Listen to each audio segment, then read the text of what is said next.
I was standing in my bathroom, staring at myself in the mirror, and I did not recognize the man looking back at me. My wife was downstairs making dinner for our 3 children, completely unaware that 2 hours earlier I had been with another woman. The 37th woman since we had said our vows. And as I stood there, something broke inside me. I heard a voice not audible, but unmistakable. It said, "How long will you keep destroying everything I have given you?"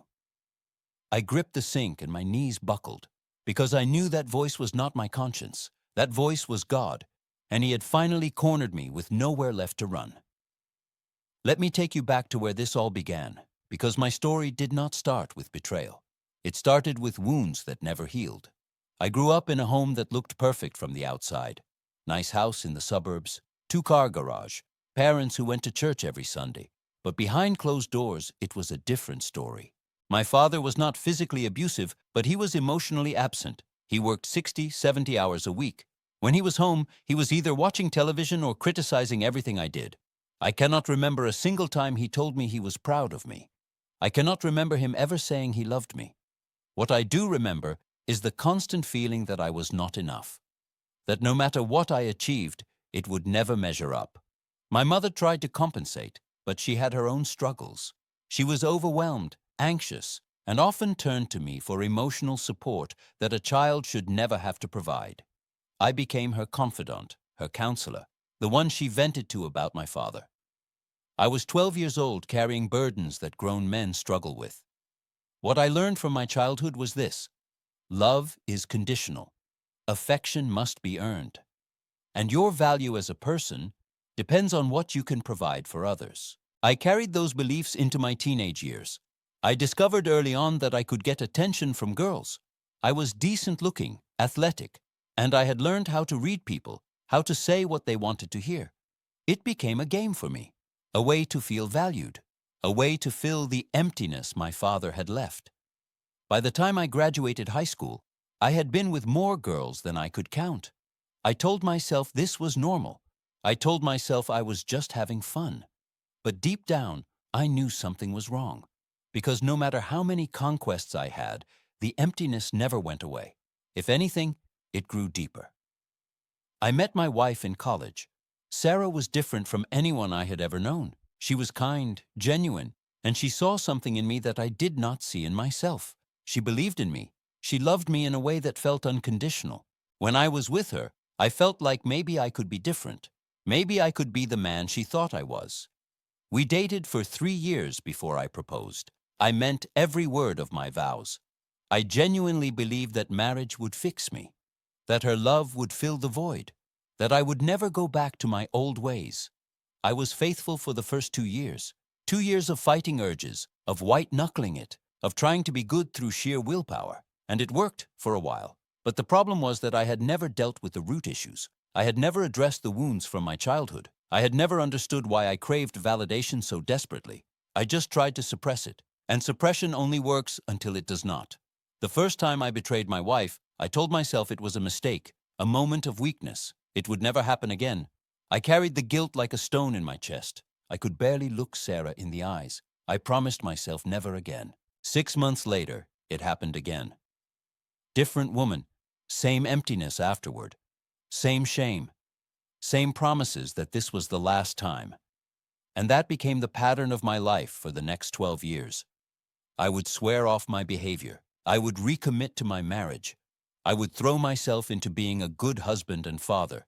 And then the pressure would build. The emptiness would grow. The craving for validation would become unbearable, and I would fall again. 37 times over 12 years.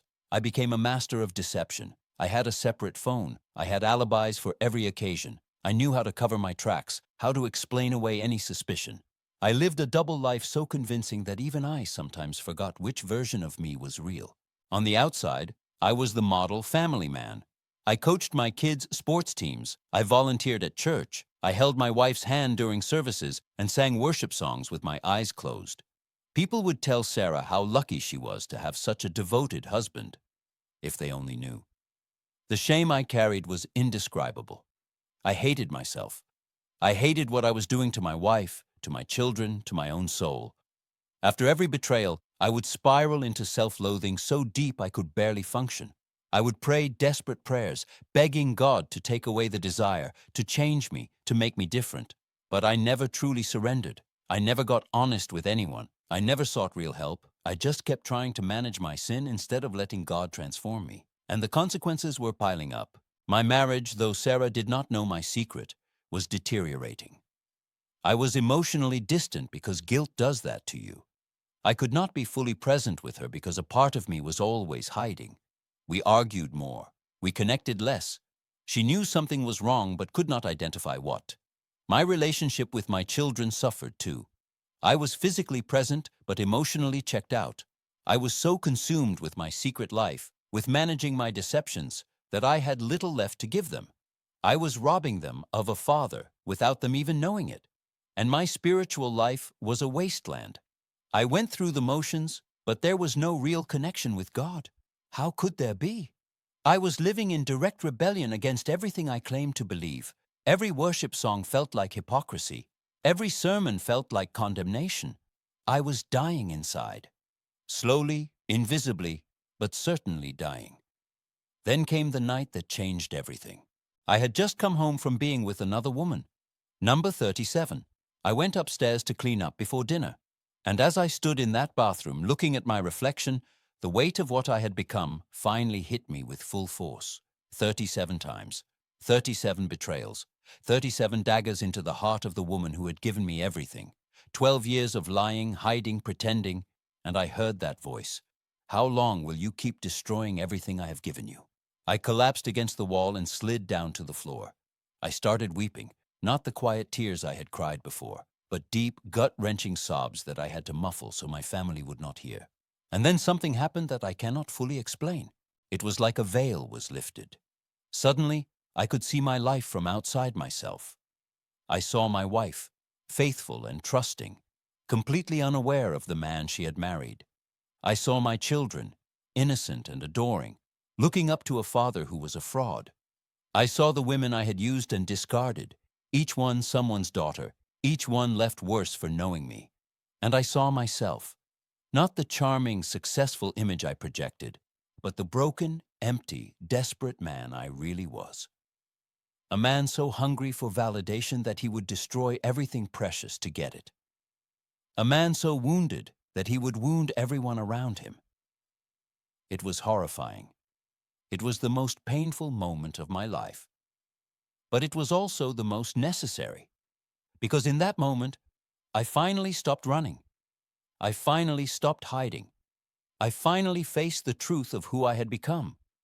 And in that place of complete brokenness, I encountered God in a way I never had before.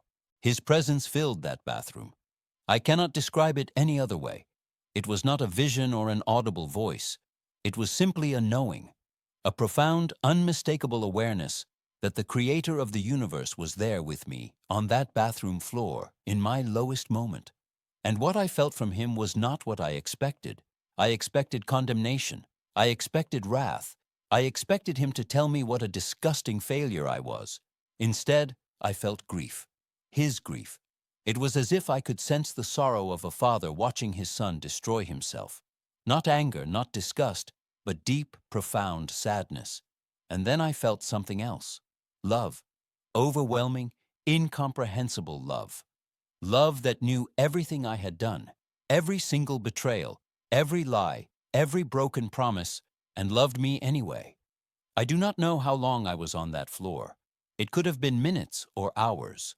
But when I finally got up, I knew that everything had to change. Now. The next morning, I called in sick to work. I asked Sarah if we could talk.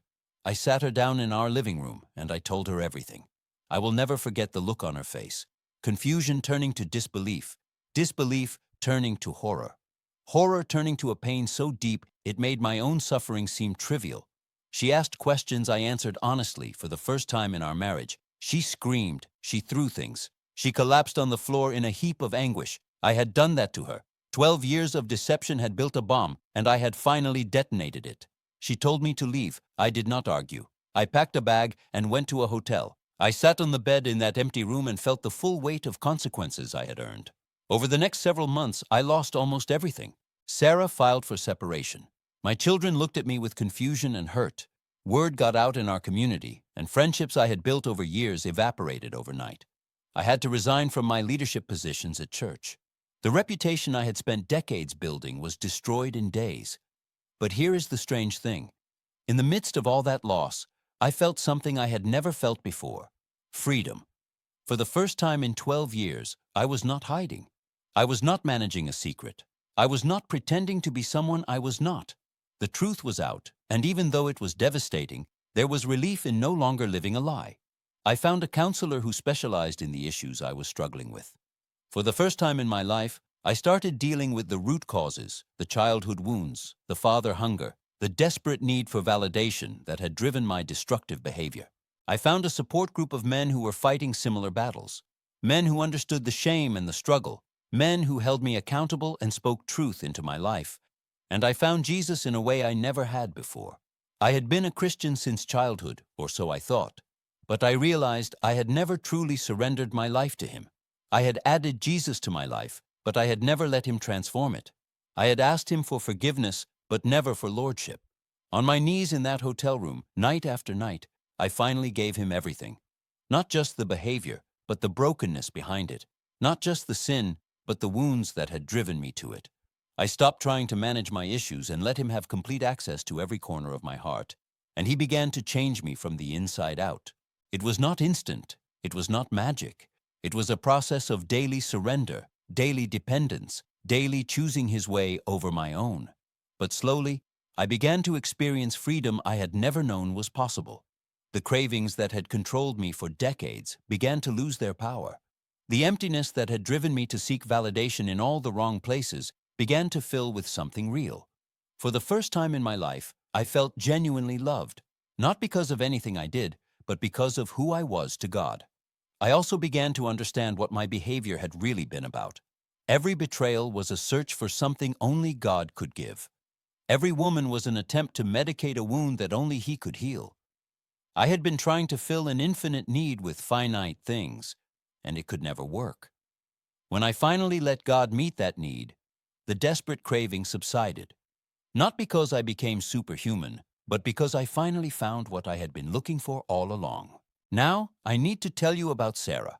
I did not expect her to forgive me. I did not ask her to. What I had done was unforgivable by any human standard. I told her that whatever she decided, I would accept. If she wanted a divorce, I would not fight it. If she never wanted to see me again, I would understand. For 6 months, we were separated. I continued my counseling and recovery work. I met with our pastor regularly. I did not pressure her or make promises I was not sure I could keep. I just focused on becoming a different man, regardless of whether my marriage survived. And then one day she called me. She said she had been praying, wrestling with God, trying to understand what to do. She said she had every right to leave and she knew I would accept that. But she also said she felt God telling her something that made no sense. He told her to stay. Not because I deserved it, not because what I did was okay, but because God wanted to do something miraculous in our marriage. He wanted to write a redemption story that only He could write. I wept when she told me that. Not tears of relief that I had escaped consequences, but tears of awe at a grace I could not comprehend. We started counseling together. It was brutal. Every session required me to face the pain I had caused, to answer questions that cut like knives, to sit with my wife's grief without defending myself. But slowly, painfully, miraculously, healing began. It has been 7 years since that night in the bathroom. I am not going to tell you that everything is perfect. The scars remain. Trust, once shattered, takes years to rebuild. There are still hard days, still triggers, still moments when the past resurfaces. But my marriage today is stronger than it ever was before. Not despite the crisis, but in some ways because of it. The secrets are gone. The pretense is gone. We know each other now, really know each other, in a way we never did before. My children have watched their father get honest, get help, and get healthy. They have seen what repentance looks like. They have seen that failure does not have to be final.